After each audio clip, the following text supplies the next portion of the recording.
Lukas 18, saudara. Lukas 18 ayat 18. Saya masih dengar kertas-kertas, bunyi kertas, jadi saudara masih cari. Lukas itu di perjanjian baru, bukan di perjanjian lama. Sudah? Ada seorang pemimpin bertanya kepada Yesus, katanya, "Guru yang baik, apa yang harus aku berbuat atau perbuat untuk memperoleh hidup yang kekal?" Jawab Yesus, "Mengapa kau katakan aku baik? Tak seorang pun yang baik selain daripada Allah saja. Engkau tentu mengetahui segala perintah Allah. Jangan berzina, jangan membunuh, jangan mencuri, jangan mengucapkan saksi dusta, hormatilah ayahmu dan ibumu." Kata orang itu, "Semuanya itu telah kuturuti sejak masa mudaku." Mendengar itu, Yesus berkata kepadanya, "Masih tinggal satu hal lagi yang harus kau lakukan. Jualah segala yang kau miliki dan bagi-bagikanlah itu kepada orang-orang miskin, maka engkau akan beroleh harta di surga. Kemudian datanglah kemari dan ikutlah aku." Ketika orang itu mendengar perkataan itu, ia menjadi amat sedih, sebab ia sangat kaya. Lalu Yesus memandang dia dan berkata, "Alangkah sukarnya orang yang beruang masuk ke dalam kerajaan Allah. Sebab lebih mudah seekor unta masuk melalui lubang jarum daripada seorang kaya masuk ke dalam kerajaan Allah." Dan mereka yang mendengar itu berkata, "Jika demikian, siapakah yang dapat diselamatkan?" Kata Yesus, "Apa yang tidak mungkin bagi manusia, mungkin bagi Allah." Ada haleluya. Saudara-saudara, pada pagi hari ini kita akan melihat satu perikop, dan saya mau terangkan khotbah ini dalam gaya analisis, ya. Kita akan melihat ayat per ayat, kata per kata. Ada seorang pemimpin bertanya kepada Yesus. Saudara, ini bukan orang biasa tetapi pemimpin, ya. Seorang pemimpin. Seorang pemimpin, bahasa Inggris a certain ruler, ya, dia pemimpin sebagai orang dari orang-orang Yahudi. Tetapi zaman dulu orang Yahudi itu selain pemimpin juga bisa berbisnis, dia bisa mencari uang, ya. Pemimpin ini bertanya kepada Yesus, "Guru yang baik, apa yang harus aku perbuat untuk memperoleh hidup yang kekal?" Di sini pemimpin ini, saudaraku, memperlihatkan kebodohannya. Seorang pemimpin agama masa tidak tahu apa yang dia harus perbuat. Seorang pemimpin tidak tahu apa yang harus dia perbuat. Ini sangat aneh, ya, sangat aneh. Kira-kira 15-20 tahun yang lalu ada satu murid saya di sini, dia sekarang jadi anggota gereja Betel. Dia ikut Tanah Abang, didatangi seorang pendeta. Dan pendeta itu datang dari Bandung dan dia bertanya, "Bagaimana ya Pak? Saya bingung membayar uang kontrakan saya." "Bagaimana Pak? Ya, saya bingung ini harus bayar kontrakan rumah. Sudah tinggal 3 hari lagi." Nah, murid saya bilang begini, "Kalau Bapak seorang pemimpin udah bingung, apalagi saya jemaat?" Sejak itu orang itu tidak lagi pernah datang. Seorang pemimpin tidak boleh bingung. Seorang pemimpin tabu, ya, bertanya apa yang harus saya perbuat. Dia mesti tahu apa yang dia harus lakukan sesuai dengan apa yang dikatakan oleh firman Allah. Tetapi mungkin dia mau coba-coba sama Yesus. Dia mau bertanya, "Guru yang baik, apa yang harus aku perbuat?" Perhatikan itu kata harus. Dia tidak bilang apa yang saya perbuat untuk memperoleh hidup yang kekal, tetapi apa yang harus. What shall I do? Apa yang akan aku perbuat untuk memperoleh inherit, ya, untuk menjadi pewaris dari eternal life, hidup yang kekal. Mari kita merenung sejenak. Hidup kita ini akan berakhir dalam 3 dimensi. Dimensi pertama adalah dunia purwa. Ketika kita hidup di dunia purwa, kita hidup di kandungan ibu kita. Waktu itu kita sudah disebut hidup, kita sudah disebut manusia. Karena itu orang Tiongkok selalu menghitung sio itu lebih tua 1 tahun, karena dia hitung orang sudah hidup sejak di kandungan ibu. Kalau orang Barat waktu dia lahir. Nah, di dalam orang Jawa juga dia hitung dari kandungan ibu. Nah, itu adalah dunia purwa. Saudara tidak ada pilihan, papa saya harus begini, mama saya harus begini. Tidak ada pilihan, saya mau lahir di mana, tidak ada pilihan. Saudara hidup dalam dunia purwa, tidak berdaya, tetapi saudara dikasih feeding oleh Tuhan melalui pusar saudara, ya, dari kandungan ibu saudara sampai saudara besar 9 bulan lebih 10 hari. Ditinggalkanlah dunia purwa, masuklah kepada dunia maya. Dunia maya adalah yang kita hidup sekarang ini. Disebut dunia maya, yaitu bukan dunia yang nyata. Semuanya maya. Semuanya sementara. Coba saudara bilang, semuanya sementara. Ya. Dulu Hitler punya tentara namanya SS, ya, Secret Service atau sama, semuanya sementara. Ya, segala di dunia ini semuanya sementara. Rumah yang saudara miliki sementara, mobil sementara, kekayaan sementara, bahkan hidup kita juga adalah sementara. Nah, disinilah problemnya kita. Di dalam dunia yang sementara inilah problemnya kita. Sebab ketika kita tinggalkan dunia sementara, kita masuk kepada hidup yang kekal. Nah, hidup yang kekal ini dua. Apa kita hidup di sorga, kekal sampai selama-lamanya, atau kita hidup di neraka, kekal sampai selama-lamanya. Apakah kita hidup bersama Tuhan, kekal sampai selama-lamanya, apakah kita hidup di neraka bersama iblis dan malaikat-malaikatnya yang dihukum oleh Tuhan selama-lamanya. Lebih dari 1 miliar tahun, 1 triliun tahun, terus menerus, kita tidak ada henti-hentinya. Jadi saudara lihat, mulai 9 bulan, lalu antara 70-80 tahun, lalu akhirnya kekal sampai selama-lamanya. Tentu saja umat manusia yang diajarkan hukum Taurat, semuanya memikirkan hidup yang kekal. Jadi dia bertanya, apa yang saya harus kerjakan? Apa yang saya harus dengan tangan, dengan kaki? Apa yang harus saya perbuat supaya saya dapat hidup yang kekal? Nah, sangat disayangkan banyak orang dunia, tidak sedikit orang Kristen dalam dunia yang maya ini, dia punya pikiran di sini. Di dunia yang maya, dia tidak ada persentase sedikit pun memikirkan hidup yang kekal. Coba saudara punya visi 10 tahun dari sekarang. Coba renungkan. 10 tahun dari sekarang, kalau kita masih hidup semua, saya sudah 69 tahun. Kalau masih hidup, ya. Dan di belakang kita tuh yang sekarang 10 tahun, dia jadi 20 tahun.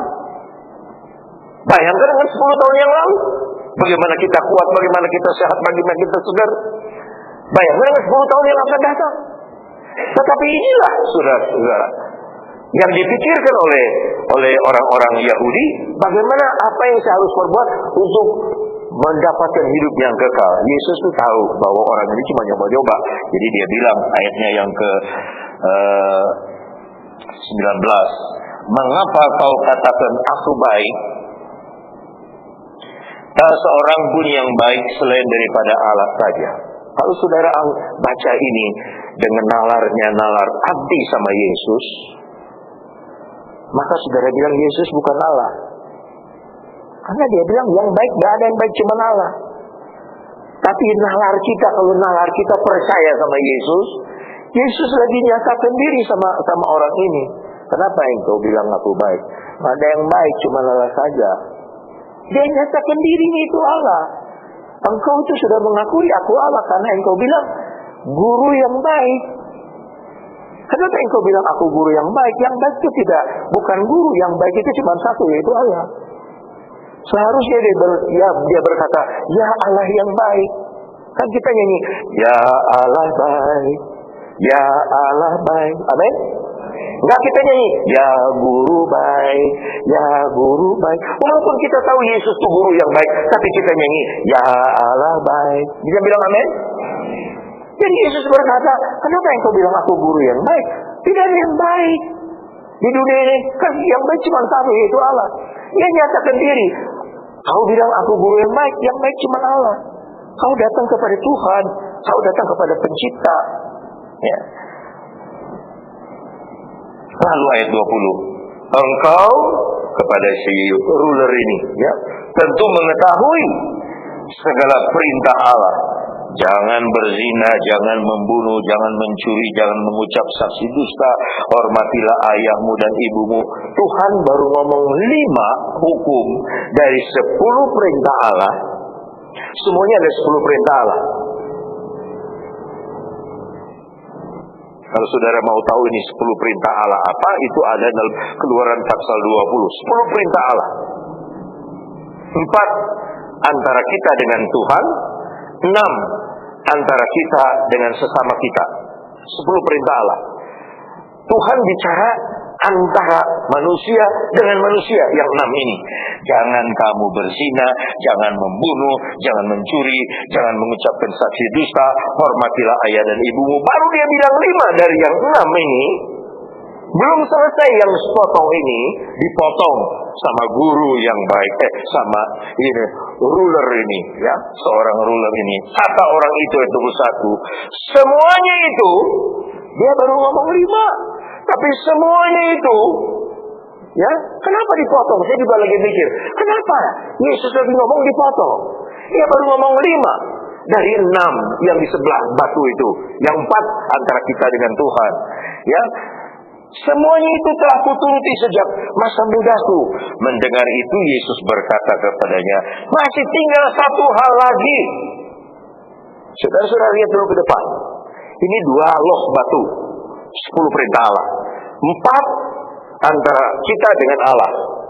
Jangan ada padamu ilah lain, jangan menyembah berhala, jangan bersumpah atas namaku, jangan pakai namaku sia-sia. 4. Nah ini 6. Dia baru baca 5, dipotong. Semuanya sudah aku lakukan. Maka Yesus berkata 1 hal lagi yang kurang. Ia belum sebut itu, tapi sudah dipotong. 1 hal lagi yang kurang, ya, yang harus kau lakukan. Jual segala yang kau miliki dan bagi-bagikanlah itu kepada orang-orang miskin, maka engkau akan beroleh harta di surga. Kemudian datanglah kemari dan ikutlah aku. Nah ini tidak boleh dicabut dari konteks yang 6 ini. Nggak boleh dicabut. Kalau ini dicabut dijadikan satu hukum, kita semua mesti jual barang kita semua. Kita pulang mesti jual barang semua kita. Semua barang kita mesti jual.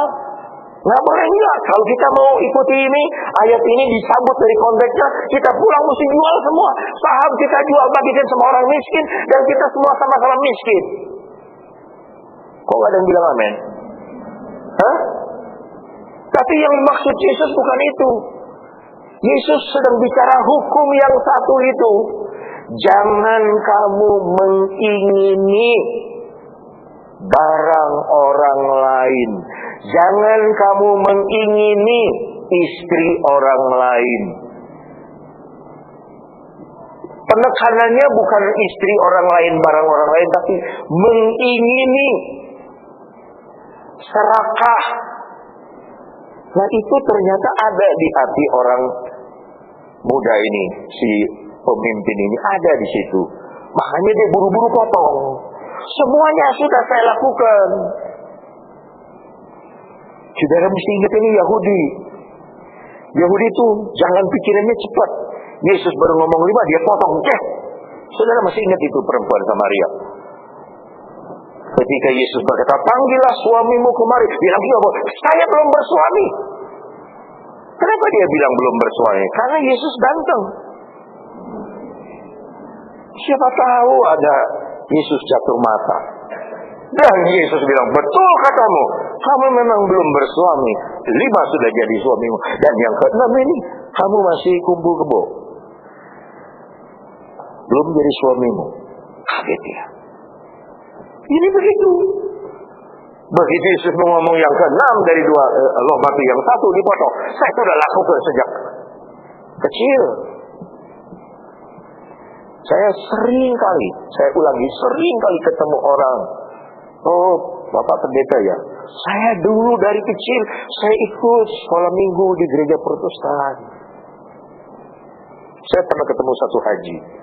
Saya tuh di Surabaya pernah ikut sekolah minggu. Saya pernah ketemu satu camat. Dia bisa nyanyi lagu Pantekosta. Saya dulu ikut sekolah minggu gereja Pantekosta di Bandung. Nyanyinya begini, Tuhan Yesus tidak berubah, dulu, sekarang, dan selamanya. Dunia ini berubah-ubah. Pukul dada.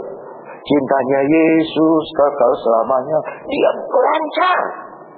Tapi dia masuk Islam. Ya. Jadi banyak yang punya pengetahuan Kristen, tapi hidupnya non-Kristen. Ya. Maka Tuhan Yesus itu dengan pakai bahasa lain, ini yang kurang sama kamu. Jual semua barang. Kamu kan pemimpin. Jual semua barang. Jangan taruh otak di situ. Kamu jual dan kamu kembali sama aku, kamu akan dapat hidup yang kekal. Kan dia tanya, apa yang aku harus perbuat untuk dapat hidup yang kekal? Saudara, hidup yang kekal itu perbandingan dengan dunia ini. Dunia ini gak ada apa-apanya dibanding hidup yang kekal. Markus 8 ayat 36 berkata, apa gunanya seorang manusia memperoleh seisi dunia? Seisi dunia, termasuk bom di Pakistan, saudara miliki. Seisi dunia saudara miliki. Raja-raja dunia, perdana menteri, kekayaan dunia. Freeport itu kayaannya bukan emas, saudara. Bukan emas yang dicari Amerika. Uranium. Satu-satunya negara di dunia yang kasih uranium cuma-cuma sama Amerika cuma Indonesia. Betapa pandainya Indonesia. Seluruh dunia, saudaraku, Markus, saudara memiliki Kesultanan Brunei, saudara miliki minyak petroleum di Dubai, di Arab Saudi, saudara miliki Kekaisaran Rusia, saudara miliki arloji seluruh Swiss, saudara memiliki coklat seluruh Swiss, saudara miliki domba-domba di New Zealand, saudara miliki semua kekayaan Australia, saudara miliki semua lumpur di Lapindo.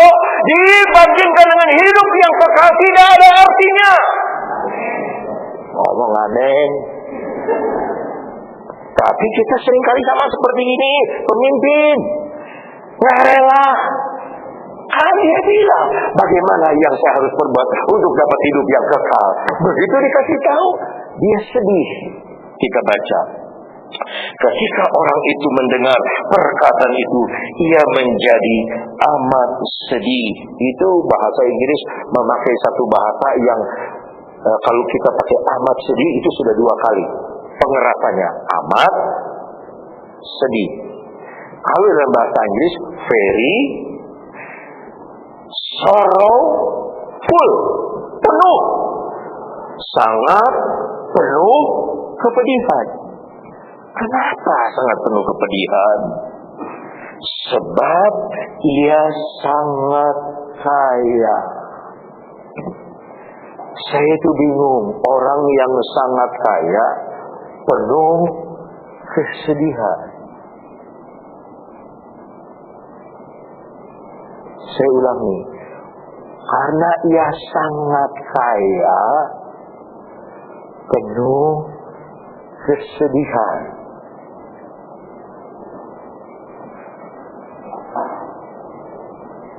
Apa saudara mau menjadi orang yang sangat kaya, tetapi penuh kesedihan. Sekarang saya akan tantang saudara untuk memilih Kristus dengan salibnya atau kekayaan dunia dengan kesedihannya. Lalu Yesus memandang dia dan berkata, alangkah sukarnya orang yang beruang masuk ke dalam kerajaan Allah. Dalam salinan Amplified New Testament, alangkah sukarnya orang yang memikirkan kekayaan, mengutamakan kekayaan, masuk, enter ke dalam kerajaan Allah. Sebab lebih mudah seekor unta masuk melalui lubang jarum daripada seorang kaya yang berharap kepada kekayaannya masuk ke dalam kerajaan Allah. Saya ingin bicara beberapa menit saja mengenai kekayaan. Saudara, firman Allah mengatakan kekayaan itu adalah tipu daya. Kita nanti kembali kepada Lukas 18, berikan tanda Alkitab. Kita buka Matius 13. Di dalam Matius pasal 13, di sana saudara-saudara kita akan membaca ayatnya yang ke-22. Yang ditaburkan di tanah semak duri ialah orang yang mendengar firman itu, lalu kekayaan dunia ini dan sama-sama tipu daya kekayaan, ulangi, tipu daya kekayaan, saya lagi, menghimpit firman itu sehingga tidak berbuah. Saya mau buktikan bahwa kekayaan menipu. Ya. Kekayaan menipu. Ya. Tipu daya kekayaan. Kekayaan ini saya mesti kasih warning, sebab dia yang menghimpit, dia yang bikin firman Allah nggak jadi. Kita udah tabur berat-berat, kita udah doa, kita udah puasa, kita bawa firman Allah, yang mendengar sudah dengar firman Allah, tapi karena dia ditipu oleh kekayaan, itu kekayaan yang menghimpit firman, sehingga firman Allah itu tidak berbuah, tidak bertumbuh. Maka saya yang nabur ini mesti kasih warning. Hampir 95% orang yang membesarkan anak ingin menyenangkan anak, sehingga mendidik anak dengan melimpahkan kepada anak kekayaan, sekolah yang terbaik, pakaian yang terbaik, apa yang terbaik untuk anak. Tidak salah, tetapi saudara tidak pernah mendidik anak itu untuk belajar bagaimana menghadapi kesulitan, bagaimana menghadapi kesusahan, bagaimana untuk bertahan hidup, bagaimana mengatasi satu problem. Dia tidak dididik oleh saudara. Karena orang tua kaya, kita memberikan kemudahan, kita memberikan semuanya ada.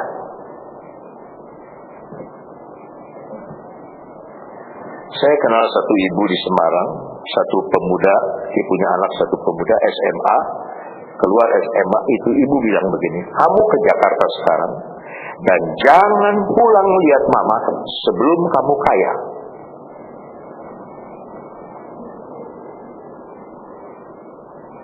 Anak itu ke Jakarta, kerja, jual beli mobil sedikit-sedikit sampai dia besar, sampai dia menjadi orang kaya, dia sudah bisa beli Mercedes, kemudian saya pernah tinggal di rumahnya di Amerika, di Rancho Palos Verdes, di LA.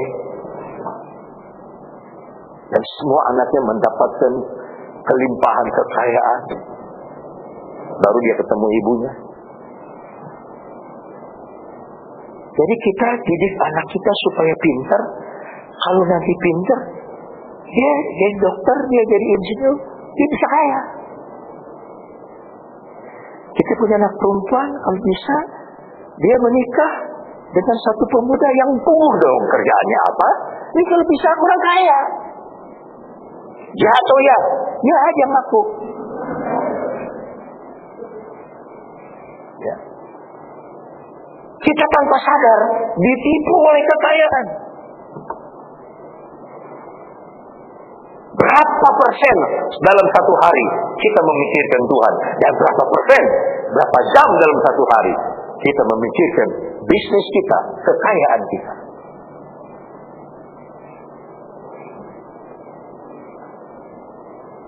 Berapa kali kebaktian kita harus tinggalkan karena bisnis.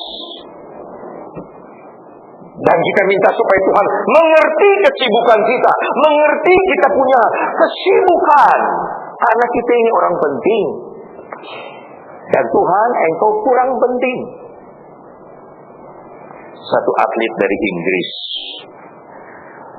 dia juara dunia lari cepat. Saya lupa namanya. Satu kali Ratu Elizabeth mau nonton dia lari, dan diminta supaya dia lari pada hari Minggu pertandingan. Ratu Elizabeth mau nonton. Dia kirim surat sama Ratu Elizabeth, minta maaf dia tidak bisa lari pada hari Minggu. I don't run on Sunday because I have to go to meet my Lord. Karena aku harus pergi untuk ketemu Tuhan dalam kebaktian. Undangan ratu dia tolak. Dia lebih pentingkan undangan raja segala raja. Sama dengan satu pemuda di Surabaya. Dia hidup dengan jantung yang miring, mujizat Tuhan. Dia punya tanah 5 kali Kelapa Gading. Ya, masih umur di bawah 40 tahun waktu itu, sudah diundang ke istana zaman Pak Harto, ke istana. Malaman 17 Agustus itu lagi cari-cari orang bisnismen.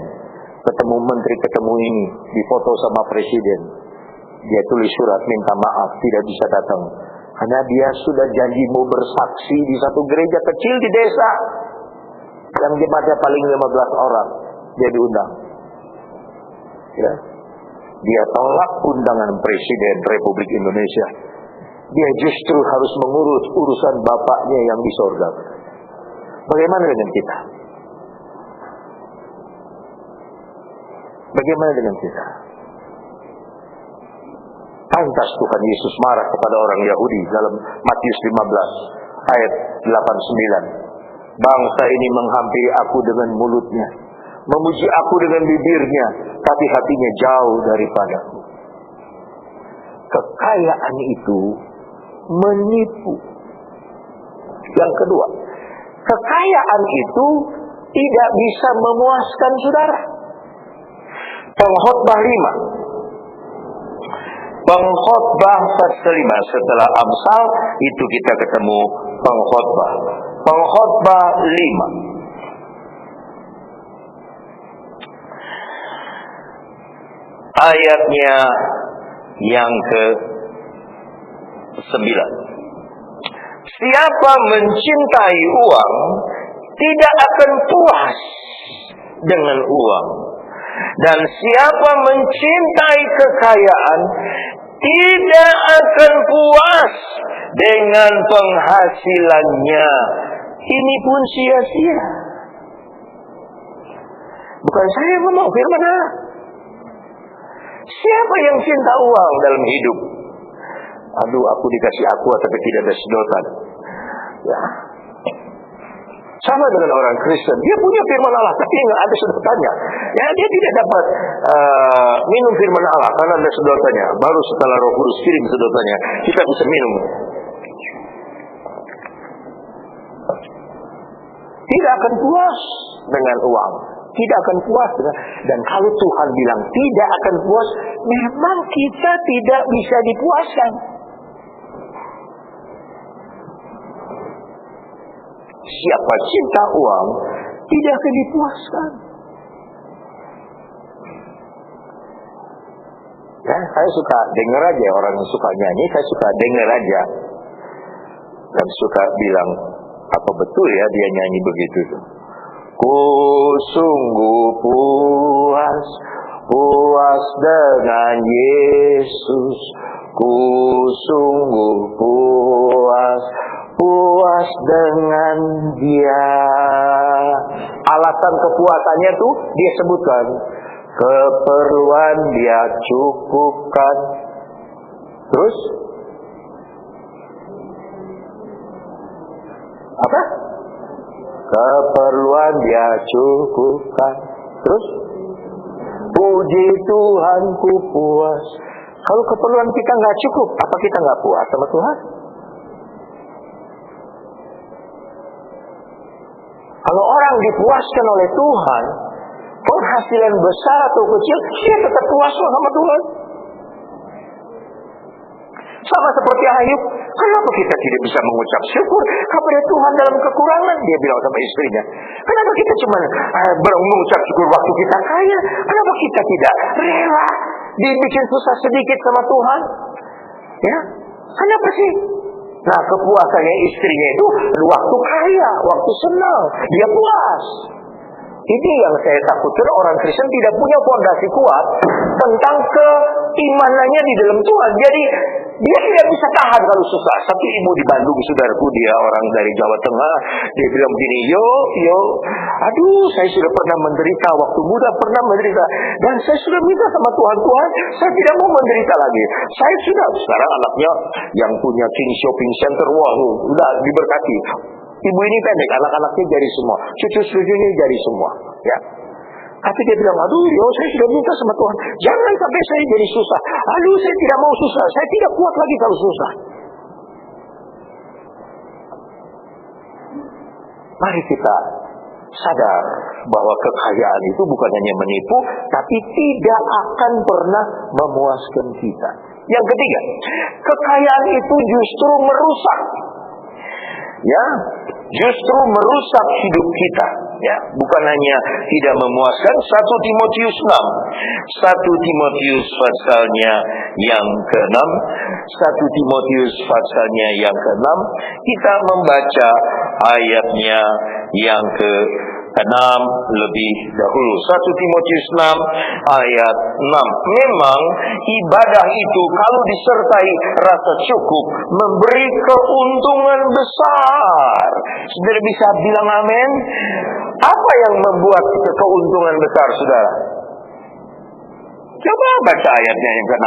Memang ibadah kalau disertai rasa cukup memberi keuntungan besar.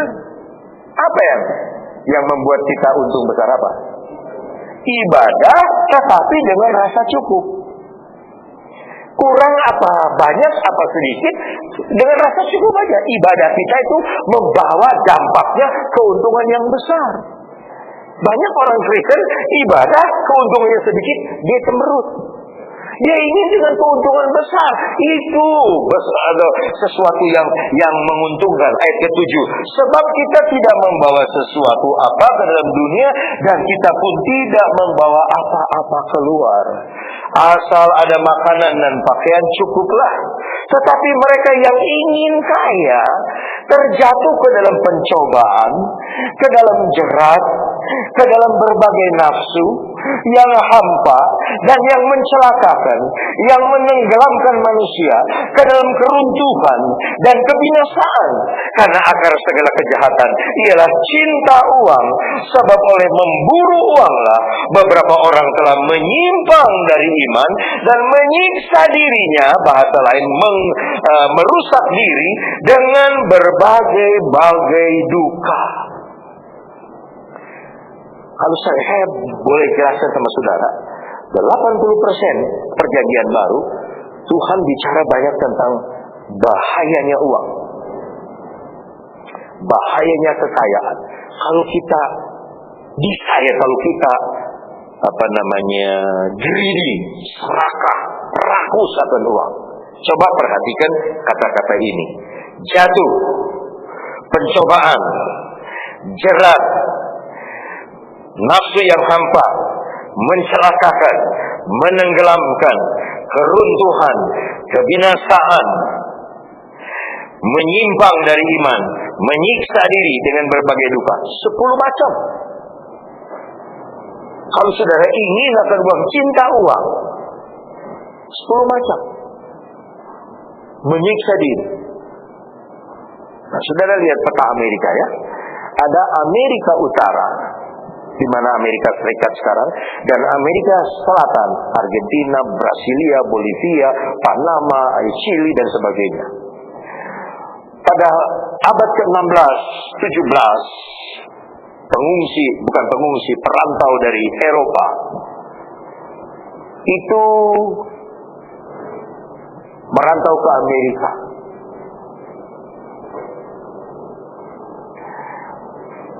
Ada 2 macam perantau. Yang pertama merantau mencari God, Allah, G-O-D. Dia ke utara. Yang kedua perantau mencari gold, emas, G-O-L-D. Dia ke selatan. Makanya orang Yahudi banyak di selatan. Yang pertama cari God, Allah, ke utara. Yang kedua cari gold, emas, ke selatan. Nah sekarang bagaimana? Justru yang mencari Allah itu makmur. Dalam dolarnya saja ditulis in God we trust. Yang ke Amerika Selatan, yang cari gold, yang cari emas, justru susah. Brasilia itu utang paling besar di dunia. Sekarang dikalahkan sama Indonesia. Dikasih uang sama bank, dibeliin bola. Ya. Dibeliin lapangan bola. Yang miskin tetap miskin. Jadi sampai salah. Jadi kita ambil pelajaran. Kalau saudara datang ke kebaktian mencari gold, saudara akan dapat kesulitan. Tapi kalau saudara datang ke kebaktian mencari God, Allah, saudara akan dapat kemakmuran. Ananias dan Safira, kenapa mesti mati? Hanya ingin uang. Yudas, cuma 30 keping perak. No peceng, duit sekarang. Yesus dijual no peceng. Dia gantung diri. Duitnya nggak dimakan, dikembali lagi. Ya. Uang. Nah, saya rasa cukup. Kita kembali kepada Lukas. Haleluya. Saudara masih cinta kepada saya? Cinta kepada Tuhan mah pasti. Sampai saya nih. Cinta nggak? Masih ada 20 menit. Boleh saya teruskan? Memang belum selesai ya. Lalu Yesus memandang dia dan berkata, alangkah sukarnya orang yang beruang masuk ke dalam kerajaan Allah. Sebab lebih mudah seekor unta masuk melalui lubang jarum daripada seorang kaya masuk ke dalam kerajaan Allah. Ini peribahasa cuma dikatakan oleh Yesus. Tidak ada orang lain yang ngomong ini. Tidak ada nabi lain. Cuma Yesus yang ngomong ini dan terkenalnya luar biasa. Ini pernah terjadi shock saudaraku di sekolah Alkitab kami waktu saya masih di sekolah Alkitab. Satu siswi dari Batak dari Sumatera Utara dapat giliran khotbah hari Rabu. Hari Rabu apa Sabtu? Rabu kalau tidak salah. Dia puasa. Senin puasa, Selasa puasa, Rabunya habis khotbah dia akan buka. Jadi dalam keadaan puasa. Dia berkhotbah ayat ini. Dia bilang, saudara-saudara, lebih mudah seekor jarum masuk dalam lubang unta. Jemaat itu teman-teman ketawa. Dia bilang begini, jangan ketawa saudara. Ini firman Allah. Baru ketawa lagi. Sampai satu siswa ngomong, salah. Salah apanya? Seekor jarum masuk lubang unta, mestinya seekor unta masuk lubang jarum. Dia pingsan saudara. Pingsan. Karena lagi puasa 3 hari 3 malam, khotbahnya salah. Pingsan digotong. Kalau jarum masuk dalam lubang unta mah, orang juga tahu gampang itu mah. Masukin di mana aja, di kuping apa dulu gampang. Tapi ini unta masuk dalam lubang jarum. Kita berpikir, Tuhan masa iya sih? Unta masuk lubang jarum yang kecil, jarumnya itu bukan jarum buat jahit, saudara. Zaman dulu di Yerusalem, orang Majus, orang apa, semua kendaraan itu kebanyakan dua, unta atau keledai. Orang yang susah dia pakai keledai, orang kaya raya dia pakai unta. Kalau dia masuk di satu hotel, saudara, dia orang yang masuk di hotel tapi unta, masuk di dalam semacam garasi unta. Supaya tidak dicuri orang, dia mesti masuk satu garasi unta. Kalau hotel pintunya besar begini, tapi kalau unta, lubangnya harus persis badan unta. Kalau unta itu lagi duduk, unta itu lagi duduk, lalu dibikinlah pintu seperti lubang jarum, ya. Jadi unta itu mesti gesot, mari duduk, maju ke depan, masuk. Setelah masuk, memang susah. Setelah masuk di dalam, dia berdiri lagi, diparkir. Jadi kalau ada pencuri, tidak gampang mencurinya. Nah itu susah sekali unta masuk dalam lubang jarum itu. Susah, dia mesti ngesot, ya. Nggak bisa berdiri nggak masuk. Dia mesti duduk sendiri. Nah kata Tuhan, lebih gampang untuk unta masuk ke lubang jarum daripada orang kaya masuk dalam kerajaan Allah. Sebab kekayaan kadang-kadang membuat kita sombong. Kekayaan membuat kita arogan. Dan Tuhan bilang orang sombong akan direndahkan. Orang arogan akan dijatuhkan oleh Tuhan. Bukan akan jatuh, akan dijatuhkan. Tapi orang yang rendah hati akan ditinggikan. Sebab unta yang masuk dalam lubang jarum itu dia merendahkan diri. Tetapi begitu merendahkan diri masuk, berdiri dia ditinggikan. Keluar juga begitu. Dia rendah diri tapi merendahkan diri. Begitu keluar dia berdiri lagi, ditinggikan. Nah, orang pemimpin ini dia tahu Alkitab, tapi dia tidak mau merendahkan diri. Dia tidak mau masuk lubang jarum. Lalu proteslah murid-murid dan orang-orang. Mereka yang mendengar itu berkata, jika demikian, siapa yang dapat diselamatkan? And those who heard it said, who then can be saved? Kalau begitu Tuhan, siapa yang bisa diselamatkan kalau syaratnya seperti unta masuk dalam lubang jarum? Disinilah hebatnya Tuhan. Dia bilang, kata Yesus, apa yang tidak mungkin bagi manusia, mungkin bagi Allah. Saya kasih contoh satu aja. Sakeus itu orang paling kaya di Yeriho. Dia makan uang rakyat. Bulet-bulet dia makan uang rakyat. Dia paling kaya. Sampai orang-orang di Yeriho benci sama dia. Dia pengen melihat Yesus. Tapi karena dia pendek, pendeknya pendek luar biasa. Dia naik pohon ara. Bayangkan saudara, orang pendek naik pohon ara tanpa tanggal. Bayangkan saudara. Pohon ara itu cukup besar bahkan. Naik, sycamore tree, naik di atas. Itu contoh yang lain, dia menjadi unta yang masuk dalam lubang jarum. Dia mempermalukan dirinya sendiri di tontonan orang. Tuh lihat tuh. Tuh si pendek tuh naik pohon ara. Tuh lihat tuh. Karena dia mau mendesak-desak orang banyak mau lihat Yesus, disikutlah, diketoklah kepalanya. Karena orang ini dipakai kebencian. Tetapi Yesus lihat justru, Tuhan lihat tuh hati saudara. Pagi hari ini Tuhan menilai saudara bukan luarnya, bukan bajunya, bukan apa yang saudara miliki, bukan apa yang saudara tidak miliki. Yang dinilai Tuhan hati saudara. Dia bilang, hei Sakeus, turun, aku mau masuk di rumah. Orang Israel Yahudi kaget. Ya Tuhan gak tahu orang ini musuh masyarakat. Dia racun masyarakat. Dialah Sakeus astuti, Sakeus asli tukang tipu. Kenapa Yesus mau makan di rumahnya? Tapi Yesus tidak khotbah. Yesus masuk di rumah Sakeus.